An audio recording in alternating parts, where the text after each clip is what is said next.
How is everybody? I hope everybody is fine.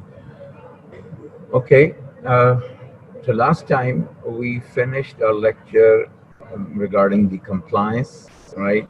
And the pulse pressure actually. We were doing the if the stroke volume would be more, pulse pressure would be more, and if the compliance would be more, pulse pressure would be less, right? So that means that pulse pressure is directly proportional to the stroke volume, right? And it's inversely proportional to compliance, right? Now, there is an example of arteriosclerosis, in which case there is compliance is less and the pulse pressure is more. If we can go to this curve, this is the curve. We will study all of these one, two, three, four, because these two are normal, right? These two are normal, and these are the abnormal ones. These four, one, two, three, four. So first of all, arteriosclerosis. This is actually what is happening. That he has shown some curves of some pathological conditions, and on the y-axis is showing the pressure in millimeters of mercury. Okay, so this is the normal curve. This is the normal pressure volume curve. This is the normal pressure volume curve, and this one is the same as well. It is again normal. Now, if we talk about arteriosclerosis, what happens in arteriosclerosis? First of all, let's decide that. What happens in arteriosclerosis? Can somebody write it down?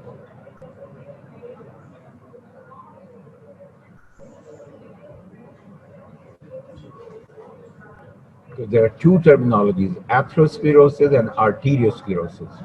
So what happens in arteriosclerosis? Hardening of arteries. Very good. That's the exact answer. Okay. So if the hardening of arteries has happened, so what will happen? The compliance will decrease. Correct? If the compliance will decrease, then the same amount of blood will try to squeeze through a vessel which is no more compliant, which is showing no compliance. So the compliance is decreased, and the same amount of blood will exert more pressure, right? So that is why during systole, when there is a pulsatile flow and the ability of arteries, specifically larger arteries, to have compliance decreases that pulsatile flow or minimizes that pulsatile flow to a normal flow, that would be lost.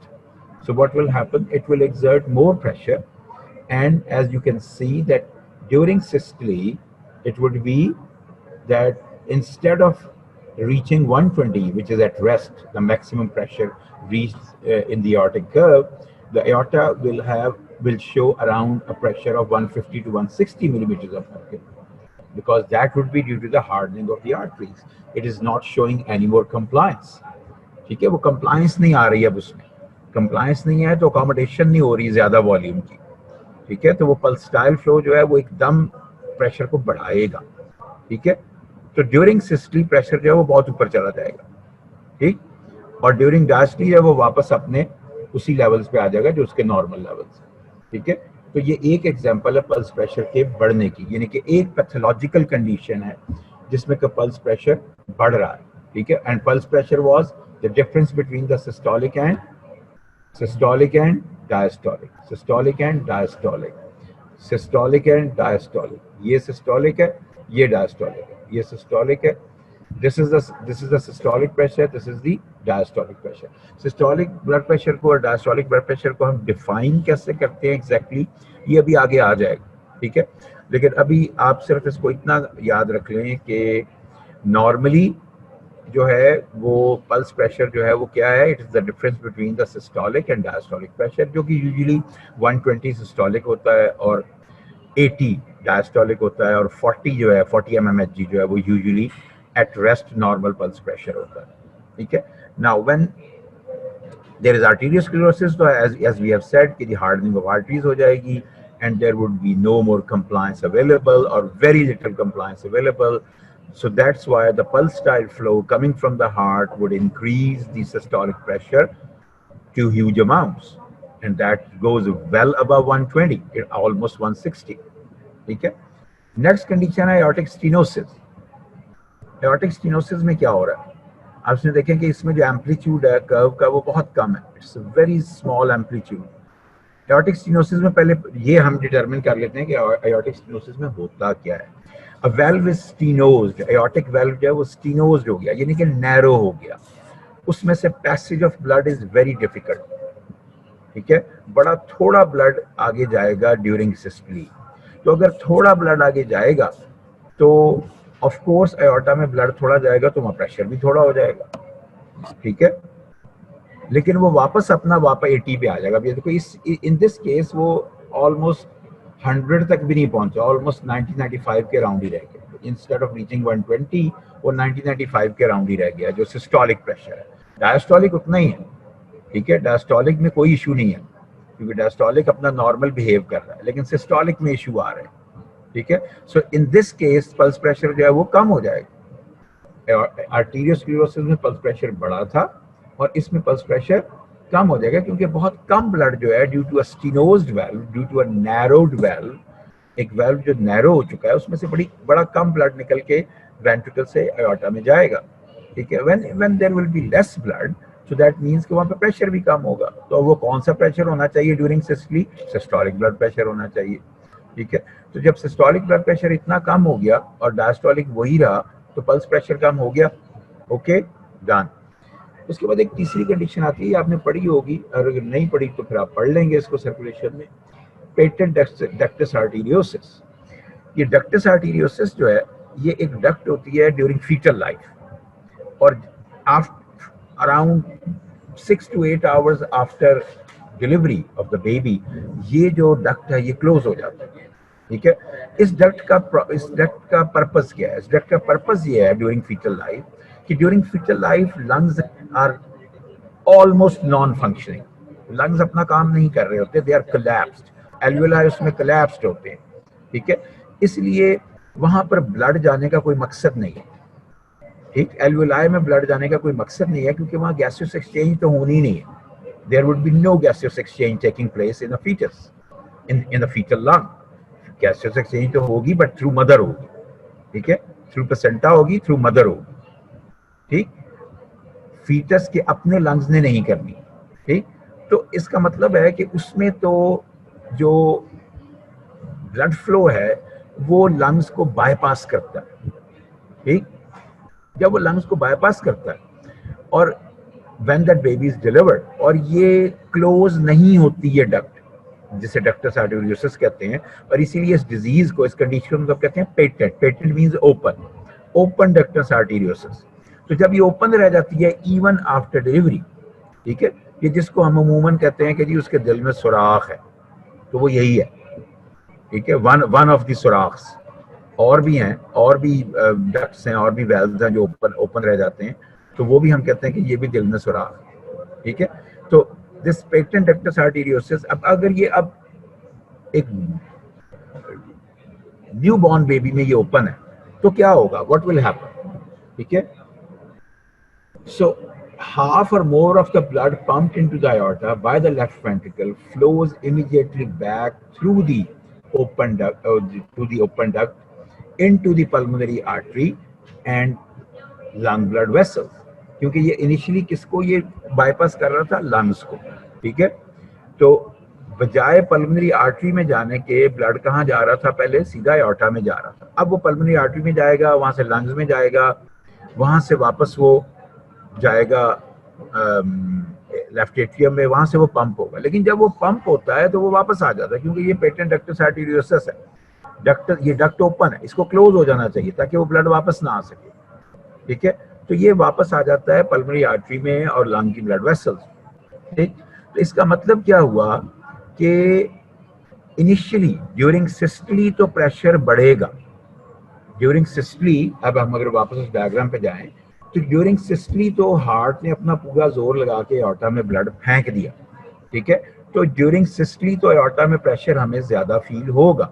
ठीक है, लेकिन during diastole क्योंकि ये duct open है और इसकी वजह से जो ब्लड है वो वापस पल्मोनरी आर्टरी में और लंग्स में आ गया है, तो इसकी वजह से ड्यूरिंग डायस्टली ब्लड आगे फ्लो नहीं करेगा। ठीक है, और ड्यूरिंग डायस्टोलिक प्रेशर जो है वो बहुत नीचे चला जाएगा। ये देखो 80 की बजाय प्रेशर जो है वो अराउंड 30 चला गया, 35 चला गया। क्यों? क्योंकि अब आगे प्रेशर तो हमने कहाँ से लेना था, लंग्स से तो नहीं लेना था ना, प्रेशर तो बेसिकली हमने लेना था आर्टरीज से। अब आर्टरीज में आगे ब्लड गया ही नहीं, एओर्टा के फर्स्ट प्रॉक्सिमल पार्ट में गया, थोड़ा सा एओर्टा में ट्रेवल किया, वापस आ गया, क्योंकि वो पीछे डक्ट ट्यूब ओपन थी। ठीक है, तो इसकी वजह से इनिशियली, अच्छा इसकी वजह से ये ऊपर क्यों चला गया, ये 120 से ऊपर क्यों चला गया, इसकी कोई एक्सप्लेनेशन दे सकता है कि ये 120 से ऊपर क्यों जा रहा है?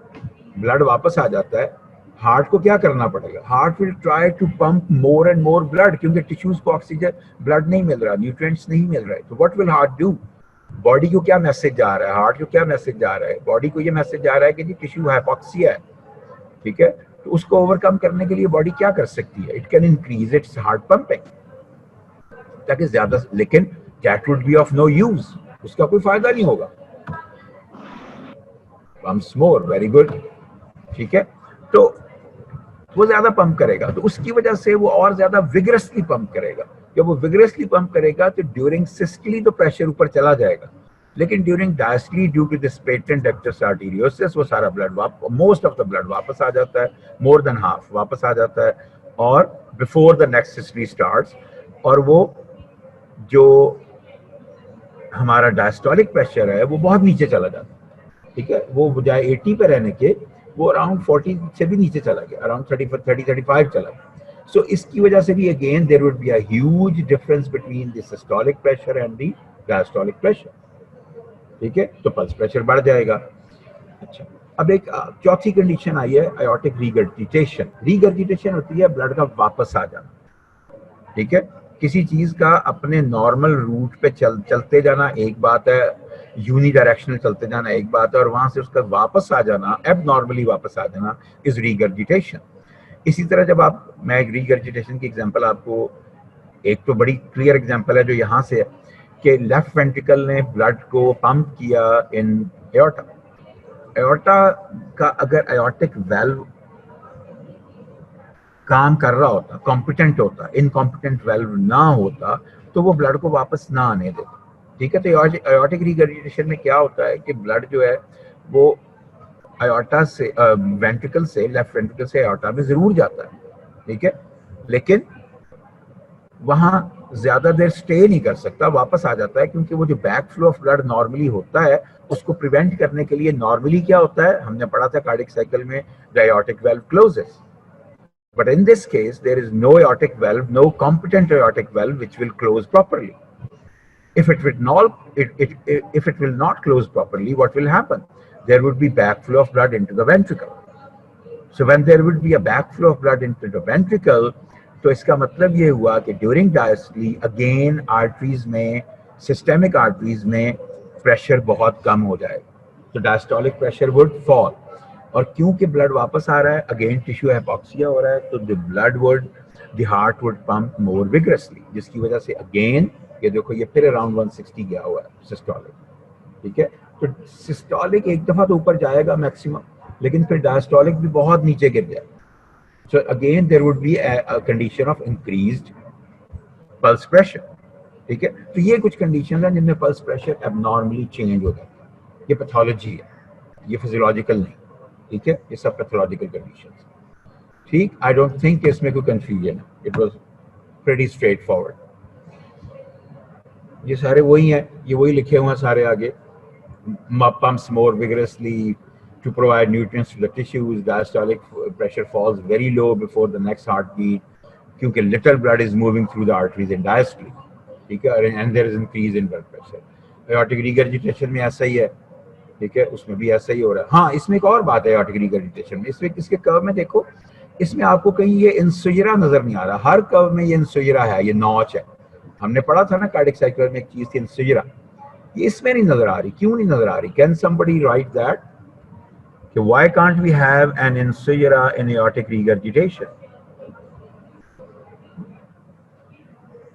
अगर किसी को इस इंसुयरा का मैकेनिज्म याद है कि ये कैसे, ये नॉच क्यों बनी थी, if somebody still remembers that, कि ये नॉच क्यों बनती है, तो उसको ये पता होगा कि यहाँ नॉच क्यों नहीं बनी। एनीबडी? क्यों बच्चों? नोबडी? वो बच्चे जब एओर्टिक वेल्व भी काम नहीं कर रहा, वो क्लोज ही नहीं हो सकता, ठीक है, तो फिर इंसिगरा ने कहां से आना?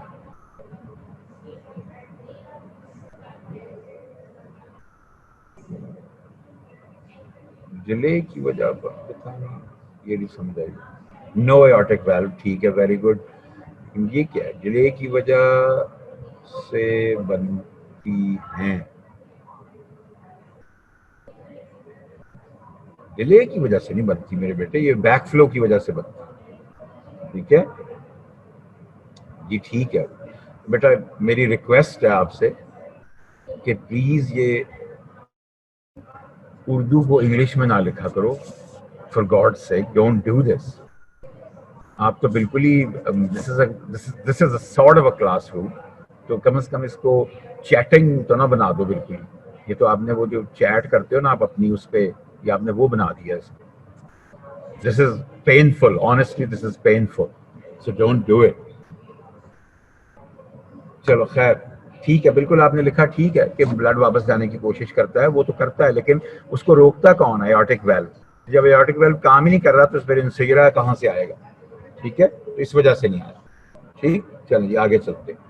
तो ये थे हमारे कुछ ये। अच्छा, अब हम आते हैं, एक और अच्छा कॉन्सेप्ट है, इंपॉर्टेंट कॉन्सेप्ट है, transmission of pressure pulses to the peripheral arteries.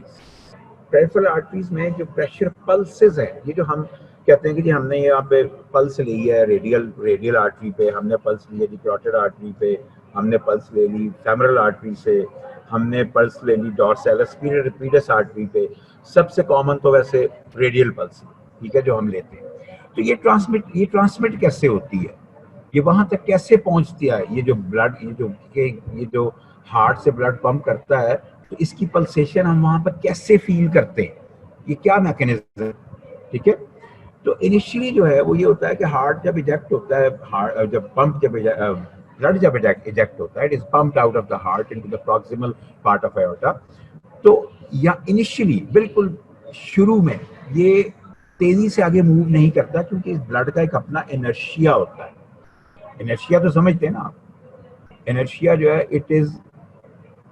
It opposes movement, ठीक है, ये मूवमेंट को अपोज करता है। लेकिन पीछे जो माउंटिंग प्रेशर है वेंट्रिकल का और ब्लड का, ठीक है, जो इजेक्टेड ब्लड का और पीछे वेंट्रिकल की कॉन्ट्रैक्शन का जो माउंटिंग प्रेशर है, वो इस इनर्शिया को बड़ी जल्दी ओवरकम कर लेता है, ठीक है, इट ओवरकम्स दिस इनर्शिया।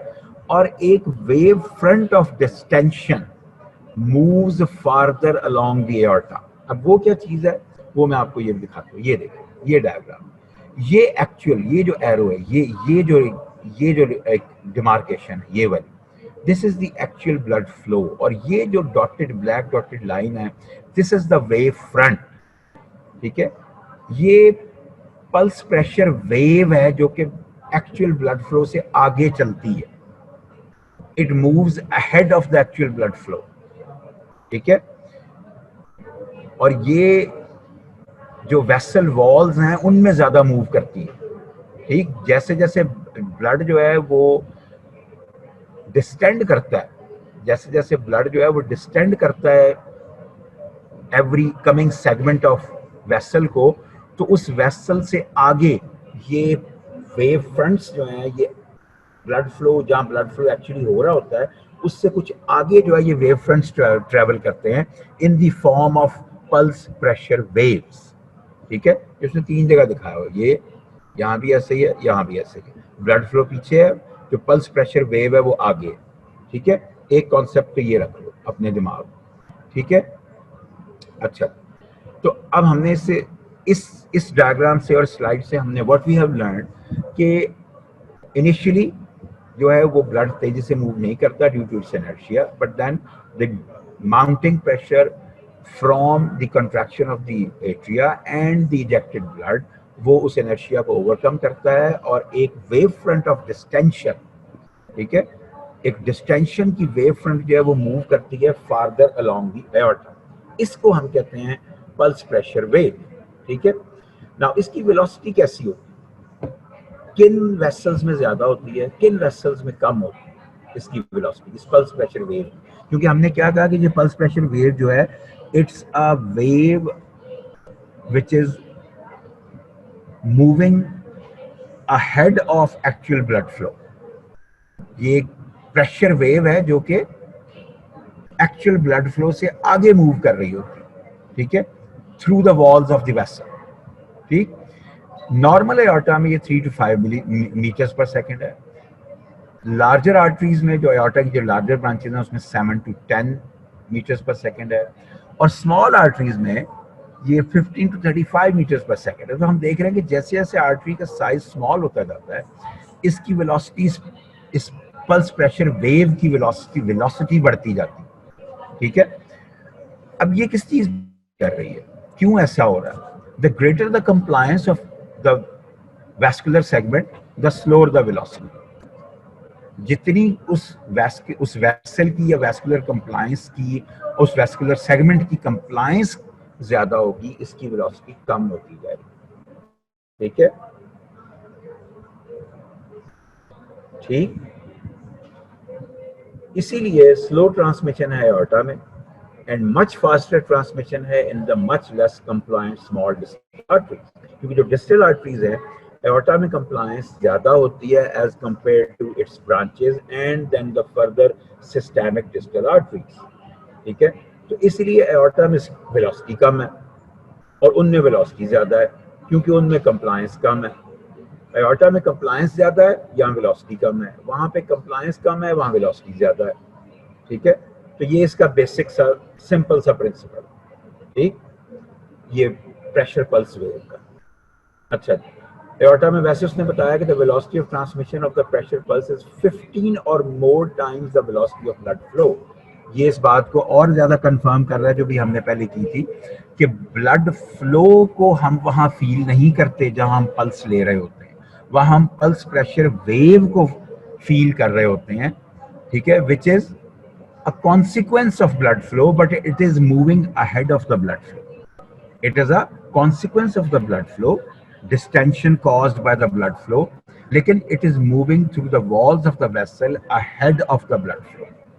ठीक है, तो ये इसीलिए उसने लिखा कि 15 और मोर टाइम्स ज्यादा तेज ये मूव करती है as per the velocity of the actual blood. जो एक्चुअल ब्लड की वेलोसिटी है, जो प्रेशर, जो पल्स प्रेशर वेव है, ये उससे 15 टाइम्स ज्यादा तेज मूव करती है। ठीक है, so pressure pulse is simply a moving wave of pressure that involves little forward total movement of blood volume. इस सेंटेंस को बहुत अच्छी तरह याद कर लो, ये अभी अगली 1-2 स्लाइडों में इसकी एप्लीकेशन आने वाली है। ठीक है, बड़ा इंपॉर्टेंट सेंटेंस है। You, it might look pretty ordinary to you, but it's not. So pressure pulse is simply a moving wave of pressure that involves little forward total movement of blood flow. ठीक है, इसका मतलब ये नहीं है कि movement of blood flow चाहिए ही नहीं है, टोटल मूवमेंट नहीं चाहिए। ठीक है, total movement of blood flow नहीं चाहिए, कुछ पोर्शन ऑफ ब्लड की हमें मूवमेंट चाहिए होती है इसको प्रोड्यूस करने के लिए, प्रेशर पल्स को प्रोड्यूस करने के लिए। सारे का सारा ब्लड फ्लो नहीं चाहिए हमें इसको प्रोड्यूस करने के लिए। ठीक है, उसका कुछ पोर्शन, कुछ पार्ट जो है वो, इफ दैट इज देयर, तो ये प्रेशर पल्स वेव जो है ये हमें फील हो जाती है। ठीक है, अब हम आते हैं एक और कॉन्सेप्ट, डैम्पिंग पे। हमने भी बात किसकी की है, वेलोसिटी की। अब हम बात करेंगे इंटेंसिटी ऑफ पल्स प्रेशर। ठीक है, पहले हमने किसकी बात की, वेलोसिटी ऑफ पल्स प्रेशर। पहले हमने पल्स प्रेशर की बात की, then we talked about the velocity of pulse pressure. हमने देखा कि वेलोसिटी जो है वो लार्जर आर्टरीज में कम है, स्मॉलर आर्टरीज में ज्यादा है, and that is due to a difference in their compliance. ठीक है, जो लार्जर आर्टरीज हैं उनमें कंप्लायंस ज्यादा है, वहां पे वेलोसिटी कम है। जो स्मॉलर आर्टरीज है वहां पे कंप्लायंस कम है, वहां वेलोसिटी ज्यादा है। ठीक है, नाउ अब इसको कंफ्यूज नहीं करना, इंटेंसिटी को और वेलोसिटी को कंफ्यूज नहीं करना। अगर कंफ्यूज करोगे तो that would be a big time confusion, that I can tell you. ठीक है, so damping of pulse pressure wave क्या है? अब ये देखिए कि जैसे जैसे आप बड़ी से छोटी आर्टरीज की तरफ आ रहे हैं, पल्स प्रेशर वेव का वो कम होता जा रहा है, और कैपिलरीज में आके तो ये ऑलमोस्ट फ्लैट ही हो गया, आर्टेरियोल्स में और कैपिलरीज में। इससे पहले कि मुझसे मार पड़े आप।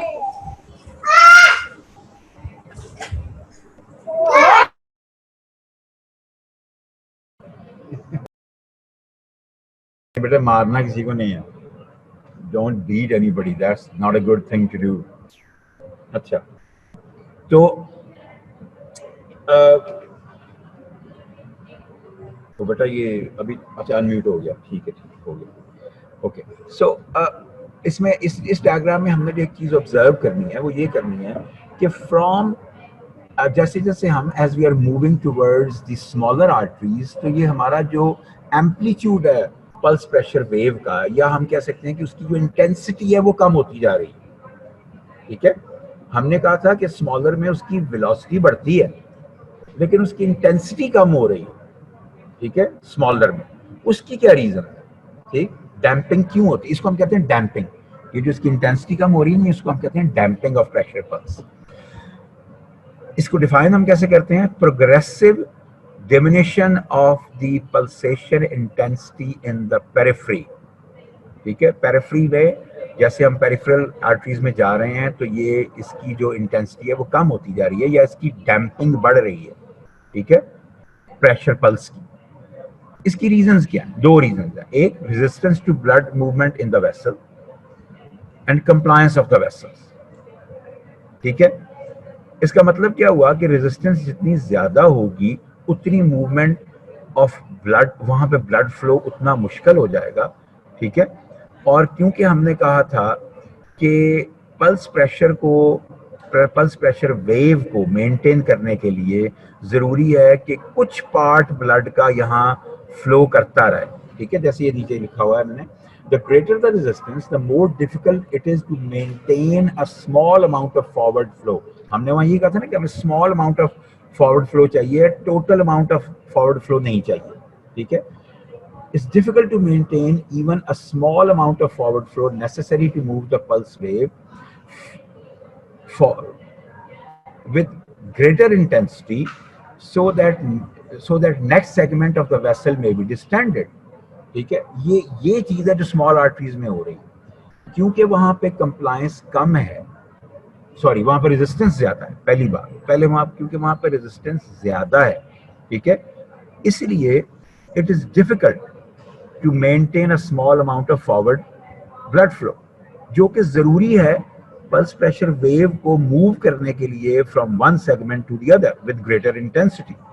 तो इसका मतलब है कि जैसे जैसे ये बड़ी आर्टरीज से स्मॉलर आर्टरीज में आता है, ड्यू टू इंक्रीज रेजिस्टेंस इसकी इंटेंसिटी कम होती जाती है। ये तो रोल आ गया रेजिस्टेंस का। ठीक है, अब हम आते हैं कंप्लायंस पे। ये थोड़ा और ट्रिकी है। हम कहते हैं जितनी ज्यादा एक वेसल कंप्लायंट हो जाती है, जितनी ज्यादा वो कंप्लायंट होती है, जितनी उसकी कंप्लायंस ज्यादा होती है, उतना ज्यादा उसमें quantity of blood required.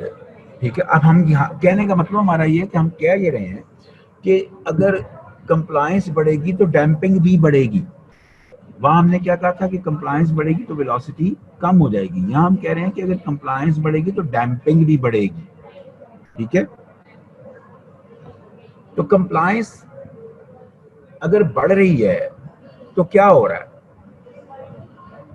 The greater the, जितनी ज्यादा कंप्लायंस होगी इसका मतलब है कि वो वेसल में कैपेबिलिटी है कि वो ज्यादा अमाउंट ऑफ ब्लड को अकोमोडेट कर सकती है। ठीक है, अगर वो ज्यादा ब्लड को अकोमोडेट कर सकती है तो इसका मतलब है कि उसमें जो वो स्मॉल पोर्शन हमें चाहिए होगा of flow of blood, the quantity of blood required at the front of pulse pressure at the pulse pressure front to cause an increase in pressure, वो बढ़ता जाएगा। ठीक है, वो उतना ही बढ़ जाएगा। जितनी ज्यादा कंप्लायंस होगी उतना ही ज्यादा क्वांटिटी ऑफ ब्लड बढ़ जाएगी पल्स वेव फ्रंट को आगे प्रोपगेट करने के लिए। ठीक है, या उसके प्रेशर को बढ़ाने के लिए। तो इस वजह से जो असूलन तो क्या होना चाहिए कि जो ज्यादा कंप्लायंट वेसल्स हैं उनमें जो है वो एम्पलीट्यूड कम होना चाहिए, लेकिन हमने देखा कि जो ज्यादा कंप्लायंट वेसल्स थी जैसे ये आर्टा थी तो इसमें तो पल्स, इसमें तो एम्पलीट्यूड ज्यादा है, और जो कम है इनमें और जिनमें के कंप्लायंस जो है वो कम थी उनमें ये कम हो गया। हालांकि उसमें डैम्पिंग जो है वो कम होनी चाहिए थी क्योंकि ये तो उसके डायरेक्टली प्रोपोर्शनल है ना। ठीक है, इसकी रीजन क्या है? इसकी रीजन क्या है कि वहां पर रेजिस्टेंस बहुत कम होती है। वो जो वेसल्स है ना, बड़ी वेसल्स है, उनमें रेजिस्टेंस बहुत कम है, इसलिए हमें एम्पल ब्लड मिल जाता है, वहां पे इतना ज्यादा ब्लड आ जाता है, ठीक है, कि हमें एम्पल ब्लड मिल जाता है for an increase intensity of the pressure pulse, चाहे वहां पे कंप्लायंस ज्यादा है, ठीक है, और वहां पे हमें ज्यादा ब्लड चाहिए है to create a pulse wave front जो कि इंक्रीज प्रेशर बिल्डअप कर सके। लेकिन एट द सेम टाइम वहां पर रेजिस्टेंस इतनी कम है कि हमें लार्जर आर्टरीज में एम्पल ब्लड मिल जाता है for an increase intensity of the pressure pulse, ठीक है।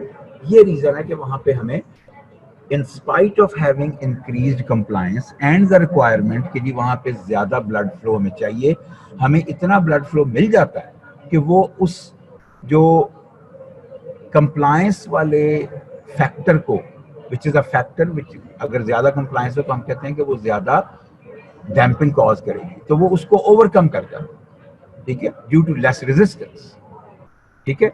ये एक समझने वाला पॉइंट है इसमें, ठीक। बाकी तो ये ठीक है, बाकी तो ये नॉर्मल बात है, ठीक। बस ये समझने वाला पॉइंट है कि जो लार्ज स्मॉलर वेसल्स में तो समझना आसान है, ठीक है, कि जी वहां पे रेजिस्टेंस इतनी ज्यादा होती है कि वो ब्लड फ्लो जो है वो उतना हमें मिलता ही नहीं है जो रिक्वायर्ड है वेव फ्रंट को आगे लेके चलने के लिए, ठीक है। प्रेशर पल्स जो वेव फ्रंट है उसको आगे लेके चलने के लिए वो काफी ही नहीं। लेकिन यहाँ पे हम कहते हैं कि यहाँ पे जब हम ये कहते हैं कि जी कंप्लायंस ज्यादा है, तो वहाँ हमें फिर उस पल्स प्रेशर वेव फ्रंट को आगे लेके चलने के लिए ब्लड की अमाउंट ज्यादा चाहिए, जो कि हमें due to the less resistance of larger arteries हमें मिल जाती है, ठीक है। तो इसलिए वहां पे इसका इफेक्ट इतना नहीं आता। अदरवाइज अगर हम इसको साइंटिफिकली देखें, फिजियोलॉजिकली देखें, so degree of the damping is almost directly proportional to the product of resistance times compliance, ठीक है। तो damping जो है it is directly proportional to resistance, it is directly proportional to compliance। जितनी ज्यादा resistance होगी उतनी ज्यादा damping होगी, जितनी ज्यादा compliance होगी उतनी ज्यादा damping होगी, ठीक है। लेकिन larger और smaller arteries में जो मैकेनिज्म है वो मैंने आपको समझा दिया, ठीक है, ओके। अब हम आते हैं फेवरेट टॉपिक की तरफ, जो कि बड़ा पॉपुलर टॉपिक है बेसिकली, ब्लड प्रेशर। क्योंकि जब फर्स्ट ईयर में बच्चे आते हैं ना, तो कुछ बच्चे जो जरा एम्बिशियस टाइप होते हैं, ओवर एम्बिशियस होते हैं, they consider themselves almost doctors, ठीक है। और उनके घर वालों की भी उम्मीदें उनसे ऐसी होती हैं कि ये डॉक्टर बन गया, वो भी इतने अच्छा भी तू ब्लड प्रेशर ले सकता है, तू इंजेक्शन लगा सकता है, ठीक है, या लगा सकती हो व्हाट्सोएवर। तो वो एक शौक एक होता है अक्सर बच्चों में, जो नए मेडिकल में अपने शौक से आते हैं, जो अपने शौक से नहीं आते उनको नहीं होता, जो पुश किए जाते हैं मेडिसिन में उनको शायद नहीं होता, लेकिन जो शौक से आते हैं उनको जरूर होता होगा, ठीक है।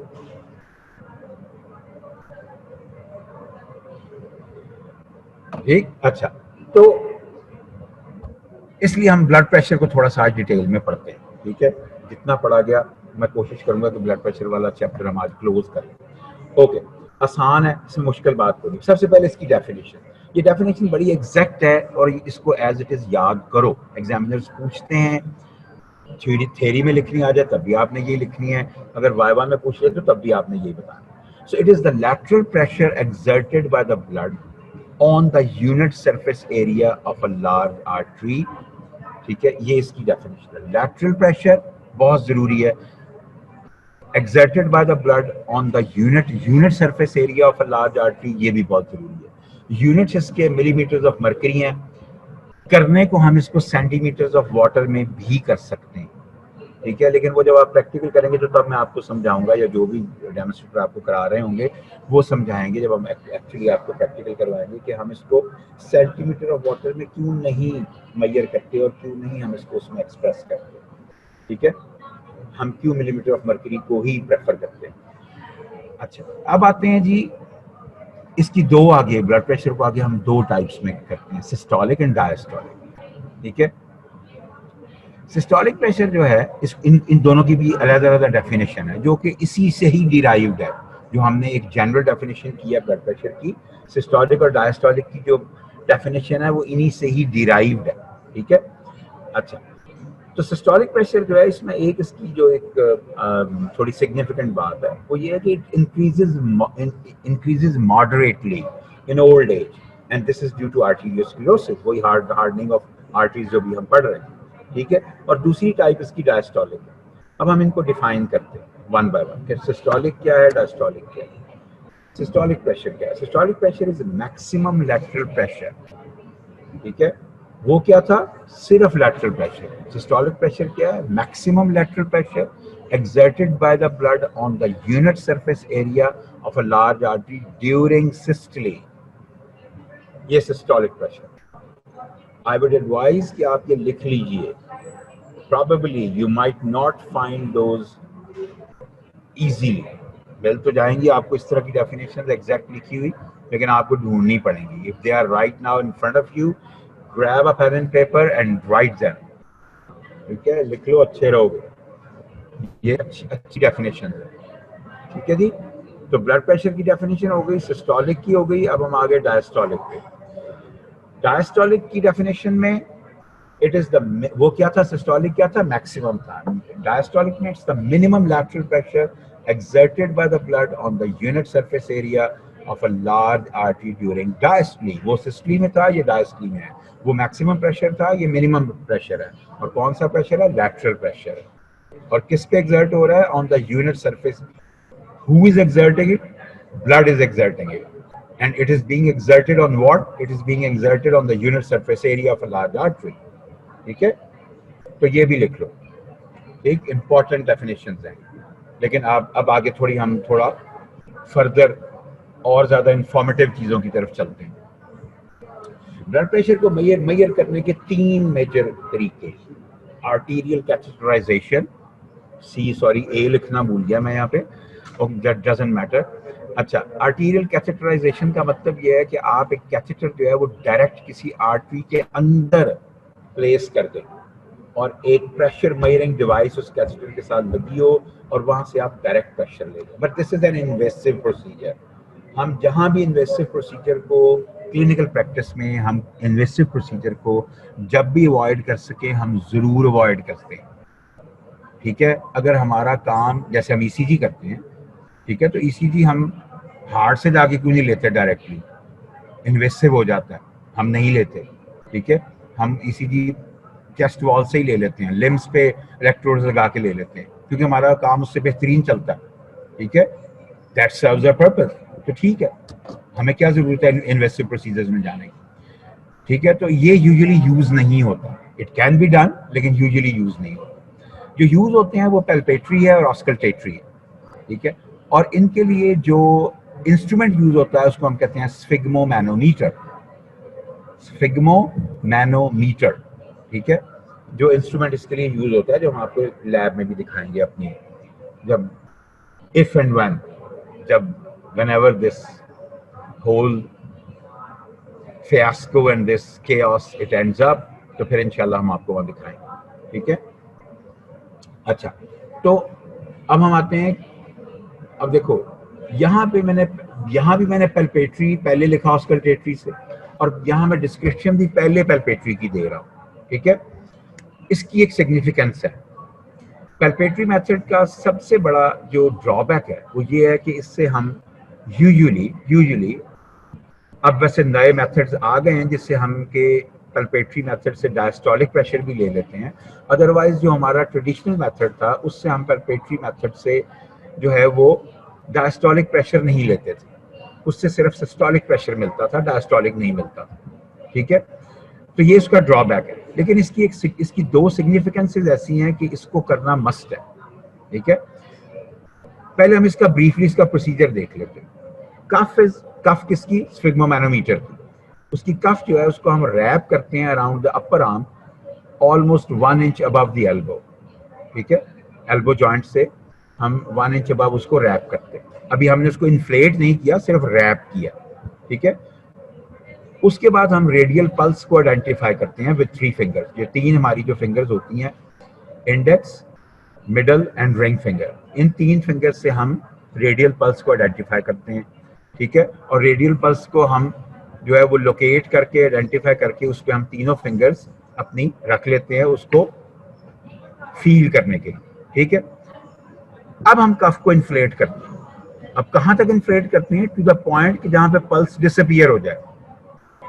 ये पल्स डिसअपियर क्यों होगी after a certain point? Can somebody tell me that कि ये क्यों डिसअपियर हो जाएगी?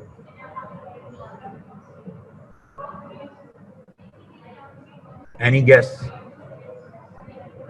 बेटा? Okay, let's see what is happening. Closure of artery. Lateral pressure means, अच्छा बेटा ये अहमद रजा साहब ने पूछा हुआ कि लैटरल प्रेशर क्या मतलब है। लैटरल प्रेशर का मतलब है कि जो ब्लड फ्लो कर रहा है उसके अराउंड हर डायरेक्शन,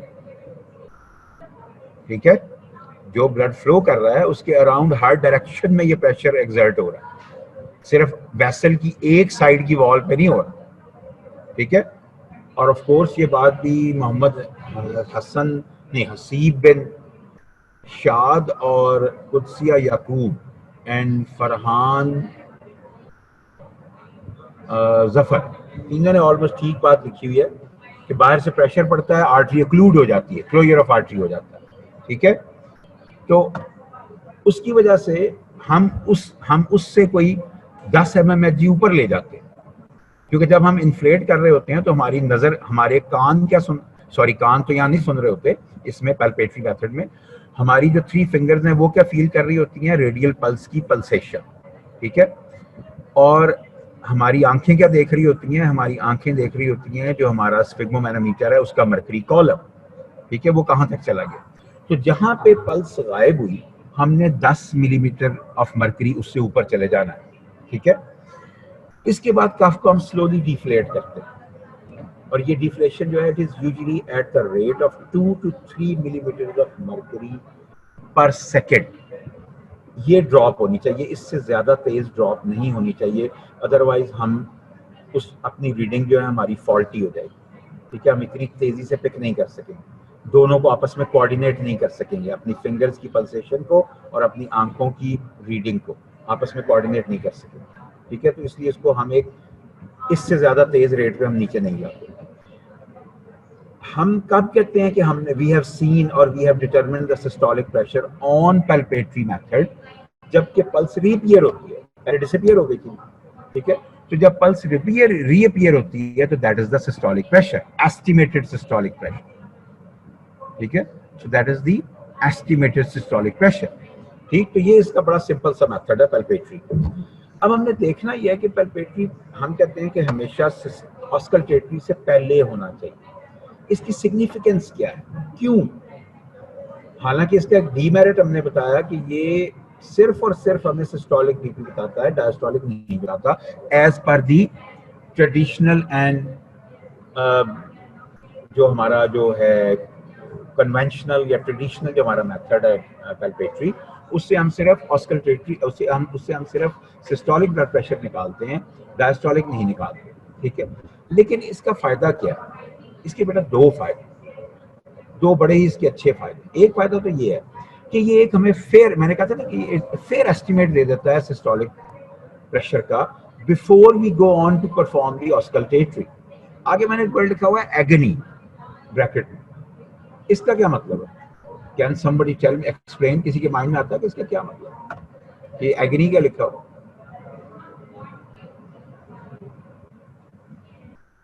एक्सट्रीम पेन। तो इस यहाँ कैसे अप्लाई होगी ये? खैर बच्चे, किसी बच्चे ने लिखा हुआ कि मेरा आई गॉट डिस्कनेक्टेड, मुझे वो एक्सप्लेन करते, तो let me just explain this procedure briefly once more. So cuff is wrapped around the upper arm just above the elbow. ये कफ किसकी है? स्फिग्मोमैनोमीटर, ठीक है। इसके बाद हम radial pulse with the help of 3 fingers, index finger, middle finger and ring finger, इससे हम रेडियल पल्स को आइडेंटिफाई कर लेते हैं। इसके बाद हम कफ को इन्फ्लेट करते हैं up to a point where the radial pulse it disappear, पे हमें पल्स फील होनी बंद हो जाती है, ठीक है। क्यों बंद हो जाती है? हमने ये कहा बंद इसलिए हो जाती है कि वो ऑक्लूड हो जाती है, ब्लड फ्लो ही नहीं जा रहा होता। जब ब्लड फ्लो नहीं जा रहा तो उसके आगे जो सिर्फ वेव ने ट्रेवल करना था वो भी ट्रेवल नहीं करेगी, तो हम वहां कुछ भी फील नहीं करेंगे, ठीक है। हम इससे 10 mmHg ऊपर जाते हैं और उसके बाद हम कफ को डिफ्लेट करना शुरू कर देते हैं, और कफ को हम डिफ्लेट करते हैं at a rate of 2 to 3 millimetres पर 2 मीटर मरकरी पर सेकेंड। ठीक है, इस प्रेशर पे हम उसको डिफ्लेट करना शुरू करते हैं। जब पल्स होती है तो ये हमारा एस्टिमेटेड या अप्रॉक्सीमेट सिस्टोलिक प्रेशर होता है। ठीक है, हमने कहा कि इसकी एक सिग्निफिकेंस है, हम इससे डिटरमिन तो सिर्फ सिस्टोलिक प्रेशर कर सकते हैं। ठीक है, लेकिन हम फिर इसको पहले क्यों करते हैं, जबकि हम जो ऑस्कल्टेटरी तो हम दोनों निकाल सकते हैं, डायस्टोलिक भी निकाल सकते हैं और सिस्टोलिक भी निकाल सकते हैं, तो फिर हमें ये पहले करने की क्या जरूरत है? तो here is the thing, ये जरूरत है कि it gives us a fair estimate of systolic pressure before we go on to perform the auscultatory। अब मैंने लिखा agony, एक बच्चे ने लिखा pain, yes very true, तो उसको यहाँ कैसे अप्लाई करते हैं? वो किसी ने लिखा कि यहाँ कैसे अप्लाई होगी, कि how can we avoid agony? Okay, set don't know. वो ऐसे बेटा कि यूजुअली हमें क्या पता है कि यार हमने जब ब्लड प्रेशर किसी का मेजर करना है ना, तो हम जो यूजुअली, और ये क्लिनिकल प्रैक्टिस में भी होता है and it's a wrong practice. ठीक है, अगर लेमैन करे तो वो तो यूजुअली यही करता है कि वो पैल्पेटरी पहले नहीं करता, वो सीधा ऑस्कल्टेटरी करता है और वो कफ को इन्फ्लेट करना शुरू कर देता है, और वो उसको इस हद तक इन्फ्लेट कर देता है, वो कहता है अच्छा मैं इसको ना 180 तक ले जाता हूँ। ठीक है, अब now you should try to understand कि जब कफ का प्रेशर 180 पे चला जाता है ना, तो वो बहुत पेनफुल हो जाती है। ठीक, अब हम देखें उस बंदे के साथ हमने कितना जुल्म किया। If a person comes to us and his, हमें नहीं पता उसका सिस्टोलिक प्रेशर क्या है, डायस्टोलिक क्या है।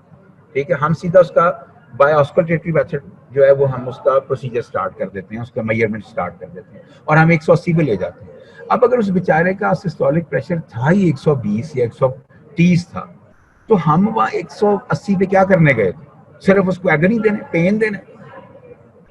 ठीक है, तो अगर हमने पैल्पेटरी पहले कर लिया होगा तो हमारे पास एस्टिमेटेड सिस्टोलिक होगा और हमें उससे बहुत ज्यादा ऊपर जाने की जरूरत नहीं है, हार्डली उससे 10 या 15 या 20 ऊपर जाने की जरूरत है, इससे ज्यादा ऊपर जाने की जरूरत नहीं। यानी कि अगर उसका 120 है तो हम मैक्सिमम 130, 35, 40 तक चले जाएंगे, 180 पे नहीं चले जाएंगे। 140 और 180 की पेन में जमीन आसमान का फर्क है। ठीक है, एक तो ये फायदा है इसका कि we do not put the patient into unnecessary agony, हम we save that agony for the patient. दूसरा इसका फायदा है जो कि ज्यादा क्लिनिकल है, ये तो जरा एथिकल था। ठीक है, एक जो ज्यादा क्लिनिकल है, that is auscultatory gap, that is under estimation of the systolic pressure. वो ये होता है कि एक बंदा आपके पास आया, फिर वही एग्जांपल है, आप एक क्लिनिकल सेटिंग में बैठे हैं, एक बंदा आपके पास आया कि जी मेरा बीपी, आप उसके वाइटल्स चेक करना चाह रहे हैं, आप उसका बीपी चेक करते हैं। वो आया जी मुझे जी बड़ी डिजीनेस हो रही है, मुझे हेडेक हो रही है, मुझे जी ब्लरी विजन आ रही है। आप कहते हैं यार इसका ब्लड प्रेशर चेक करते हैं, आप उसका ब्लड प्रेशर चेक करते हैं, आप उसी तरह गए 180 पे 170 तक गए और वापस आ गए। अब आप ये सोचें कि अगर उस बंदे का ब्लड प्रेशर ही 190 है, 200 है उस वक्त सिस्टोलिक, तो वो तो आप स्ट्रेट अवे मिस कर गए ना, वो तो आपने कभी गैदर किया ही नहीं। ठीक है, तो इसको हम कहते हैं ऑस्कल्टेटरी गैप। ठीक, तो इसलिए हम ये डिफेक्ट है ऑस्कल्टेटरी मेथड। अगर उससे पहले आपने पैल्पेटरी मेथड नहीं किया हुआ, अगर पैल्पेटरी मेथड किया हुआ है और आप ऑस्कल्टेटरी मेथड को उसके अकॉर्डिंगली लेके चल रहे हैं, then there is no harm. ठीक है, तो ये दो फायदे हैं पैल्पेटरी मेथड पहले करने के। एक, आप उसको एगनी से बचाते हैं, अननेसेसरी एगनी से। अगर जरूरी है तो जाए, फिर तो ठीक है। ठीक है, जैसे मैंने पहले कहा कि अगर जरूरी है तो फिर तो इन्वेसिव प्रोसीजर भी करना पड़ेगा, लेकिन अगर जरूरी नहीं है तो फिर इन्वेसिव क्यों करना है? और अगर इसी तरह यहाँ जरूरी नहीं है तो उसको एगनी में क्यों डालना? ठीक है, तो इसलिए पहले पैल्पेटरी करें, सिस्टोलिक निकाल लें, और जब आप ऑस्कल्टेटरी करें तो उस अपने एस्टिमेटेड सिस्टोलिक से सिर्फ 10 या 15 या 20 मैक्सिमम mmHg ऊपर जाए। ठीक है, अच्छा ये इसकी हो गई। अब हम आते हैं ऑस्कल्टेटरी। इसकी बहुत सारी चीजें उसी से मिलती हैं, लेकिन कुछ चीजें इसमें फिर आगे डिफरेंट आ जाती हैं क्योंकि इसमें स्टेथोस्कोप का यूज आ जाता है। जहां हम यूज करते हैं वर्ड ऑस्कल्टेशन, दैट मीन्स कि हम जो है वो we are talking about the stethoscope, हम ऑस्कल्टेट कर रहे हैं, ठीक है। जहाँ हम फिंगर्स यूज करते हैं, हाथ यूज करते हैं, वहाँ हम पैल्पेशन कर रहे होते हैं, तभी हम उसको पैल्पेटरी मेथड कहते हैं और उसमें हम स्टेथोस्कोप यूज नहीं कर रहे होते। अच्छा, ऑस्कल्टेटरी मेथड में उसी तरह आपने रैप किया कफ को around the upper arm above the 1 inch above the elbow joint. इसके बाद आपने diaphragm of the stethoscope, diaphragm of the stethoscope कौन सा होता है, जो उसकी प्लेन सरफेस है, उसकी एक साइड पे डायफ्राम होता है जो अमूमन वाइट होती है, और भी कलर की हो सकती है, लेकिन एक वो मेम्ब्रेन सी होती है, प्लास्टिक की मेम्ब्रेन सी होती है which is a plane surface, उसको हम डायफ्राम कहते हैं। So diaphragm of a stethoscope is placed on the antecubital artery, ठीक है, उसको एंटी क्यूबिटल आर्टरी पर रखा जाता है, ठीक। कफ is inflated 20 millimeters of mercury higher than the pressure found by palpatory method, जैसे मैंने आपको पहले कहा। और फिर कफ को डिफ्लेट करना शुरू करते हैं हम उसी रेट पे 2 to 3 millimeters of mercury per second के रेट पे हम उसको डिफ्लेट करना शुरू करते हैं, ठीक है। तो अभी तक तो सवाए इसके कि हमने डायफ्राम ऑफ स्टेथोस्कोप प्लेस किया एंटी क्यूबिटल आर्टरी पे, बजाय इसके कि हम अपनी 3 फिंगर्स प्लेस करते रेडियल आर्टरी पे। कोई बहुत बड़ा डिफरेंस ऑस्कल्टेटरी में और पैल्पेटरी में अभी तक हमें नजर नहीं आ रहा, ठीक है। अब यहाँ से आगे काम शुरू होता है कि वहां तो हमने फील किया कि पल्स नहीं आ रही थी, पहले आ रही थी, हमने पंप किया, इन्फ्लेट किया, गायब हो गई, हमने डिफ्लेट किया, आ गई, चलें जी, हमने निकाल लिया अपना सिस्टोलिक ब्लड प्रेशर। अब यहाँ पे एक सर्टेन पैटर्न ऑफ साउंड्स है जिसको हम कहते हैं कोडकॉफ साउंड्स। ये कोडकॉफ जो है आपकी बुक में भी लिखा हुआ है, Nikolai Korotkoff was a Russian scientist, ठीक है। ये इसने सबसे पहले इनको डिफाइन किया था और सबसे पहले इसी ने इनको आइडेंटिफाई किया था, ठीक है। तो ये हमें 5 फेजेस में सुनाई देती है। इसमें से जो हमारे कान की हैं, तो रखते बेटा फिर हम म्यूट हुआ होगा।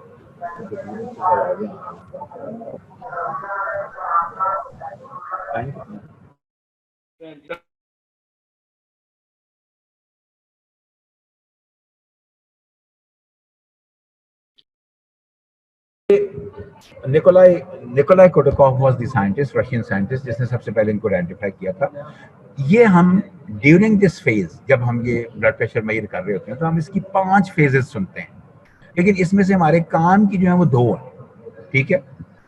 एक फेज 1 और एक फेज 4, ये हमारे काम की, लेकिन बाकियों का पता होना चाहिए क्योंकि प्रैक्टिकल में, स्पेसिफिकली आपके प्रैक्टिकल में ये अक्सर पूछा जाता है कि ये हमें जो है ना ये कोडकॉफ साउंड्स की जो 5 फेजेस है, ये बताएं ये कैसी होती है, ठीक, कैसे आप आइडेंटिफाई कर लेते हैं। तो अब हमने क्या किया, यहाँ पे भी हमने क्या किया। अब अच्छा, एक और बात यहाँ पे हम पहले से डिटरमिन कर ले, कोडकॉफ साउंड्स क्या है। Korotkoff sounds are the sounds which are produced due to the turbulent blood flow, vibrations produced by the turbulent blood flow। ये turbulent blood flow कब आता है, बिल्कुल वही वाली थ्योरी है जो हमने पैल्पेटरी में लगाई थी कि जब हम टोटली ऑक्लूड कर देते हैं वेसल को, जब हमने कहा था कि पल्स डिसअपियर हो गई थी, तो यहाँ पे साउंड डिसअपियर हो जाएगी, ठीक है। जब हम टोटली ऑक्लूड कर देते हैं तो हर साउंड डिसअपियर हो जाएगी, ठीक।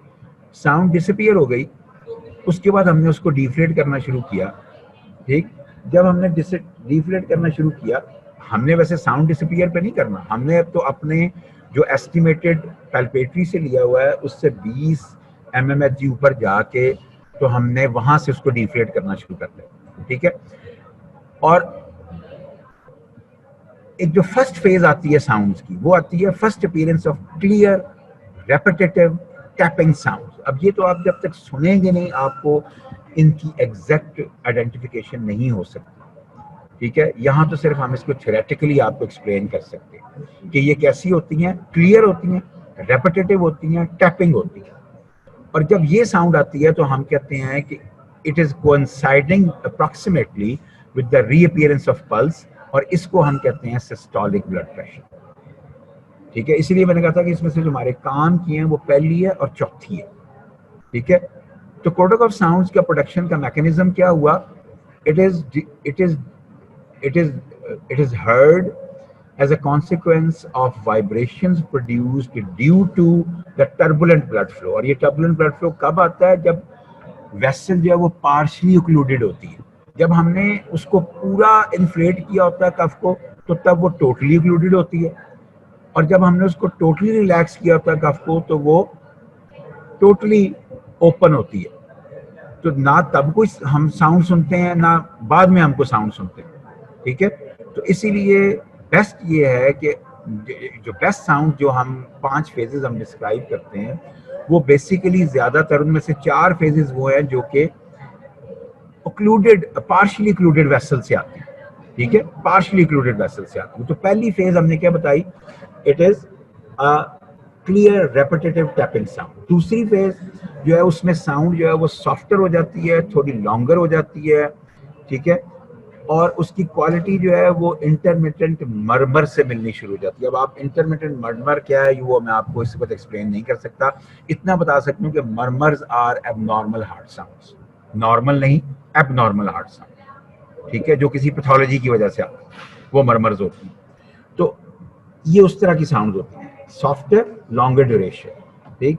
तीसरी जो है वो sounds once again become crisp and louder. एक दफा फिर साउंड जो है वो क्रिस्प हो जाती हैं और लाउडर हो जाती हैं, थोड़ा सा मिलना शुरू हो जाती हैं फर्स्ट फेज के साथ, ठीक है। अच्छा, चौथी फेज जो फिर मैंने कहा था हमारे काम की, इसमें साउंड जो है वो मफल्ड हो जाती हैं। मफल्ड पता है क्या होता है?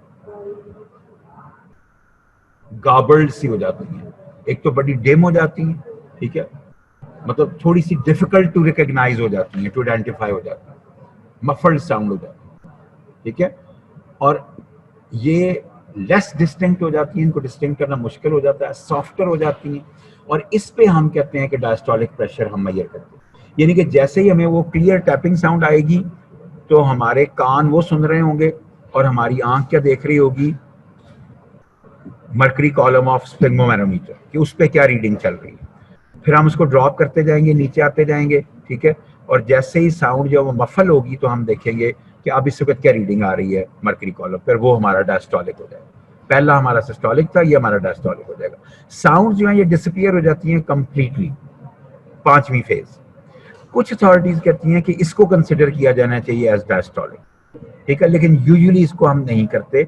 उसकी रीजन ये है कि इसके बाद भी, ठीक है, इवन कंप्लीट डिफ्लेशन के बाद भी जो है वो साउंड सुनी जा सकती हैं, इसलिए हम इसको कंसिडर नहीं करते, हम उसको करते हैं, ठीक है, फेज 4 को करते हैं। ये मैंने आपको बता दिया कि कोर्टिकल साउंड जो है वो कैसे प्रोड्यूस होती हैं, ठीक है, पार्शियली इंक्लूडेड वेसल्स जो होती हैं, जेट फ्लो आता है जिसकी वजह से टर्बुलेंस आती है, टर्बुलेंस की वजह से वाइब्रेशंस आती हैं और वो साउंड हम सुनते हैं। मीन आर्टिकुलर प्रेशर हम आगे शुरू करेंगे नेक्स्ट लेक्चर में, कोशिश करूंगा ये चैप्टर नेक्स्ट लेक्चर में ख़त्म हो जाए।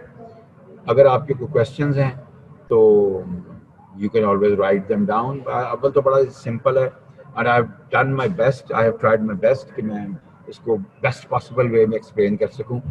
आई am not really sure I have done that और not, but that's what I have tried for, ठीक है।